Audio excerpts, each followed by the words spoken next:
Politique, alors que le tour de vis implique de nombreux sacrifices pour les Français, le gouvernement se serait sans doute bien passé de cette confusion. Ce jeudi 1er avril, le ministre de l'Éducation nationale Jean-Michel Blanquer était invité sur RTL pour évoquer la fermeture des écoles annoncée la veille par Emmanuel Macron.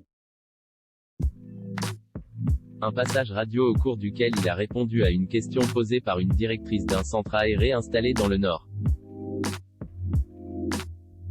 Alors qu'il était admis que les centres de loisirs et centres aérés seraient logés à la même enseigne que les écoles, le ministre a semblé ouvrir la porte à une exception pour ces structures. Pendant les vacances, nous allons faire en sorte de maintenir des centres aérés ouverts, avec des activités de plein air. Nous allons aussi préparer des vacances apprenantes, comme l'année dernière. Donc, oui, nous avons vocation à ce que cela reste ouvert avec la coopération des collectivités locales, a-t-il déclaré.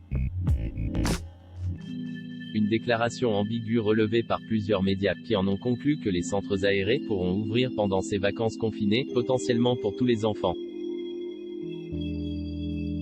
Même des élus, à l'image du président PS de la métropole de Lille, Damien Castelin, l'ont interprété de cette façon, en se demandant s'il ne s'agissait pas d'un poisson d'avril.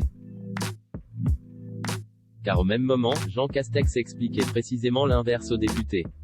Le Premier ministre invoquait notamment la forte accélération du virus, qui obligeait le gouvernement à fermer les établissements scolaires, les crèches et les activités périscolaires et extrascolaires. Et donc par définition, les centres aérés et centres de loisirs, tout ferme, sauf pour le public prioritaire. Alors, qu'en est-il vraiment ? Auprès du HuffPost, l'entourage de Jean Castex confirme que la ligne qui prévaut est bien celle évoquée au Palais Bourbon par le chef du gouvernement, tout ferme, sauf pour le public prioritaire. Soit la réplique de ce qui avait été mis en place lors du premier confinement. C'est également comme cela que la mairie de Paris avait compris le dispositif, une source à l'hôtel de ville nous précisant que les centres de loisirs seront réservés aux enfants d'enseignants et personnels prioritaires, lors des 3 prochaines semaines.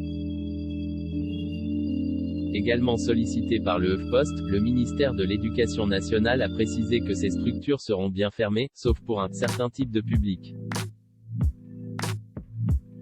Un peu comme l'année dernière finalement, souligne l'entourage du ministre, précisant que le dispositif sera détaillé, dans les prochaines 48 heures.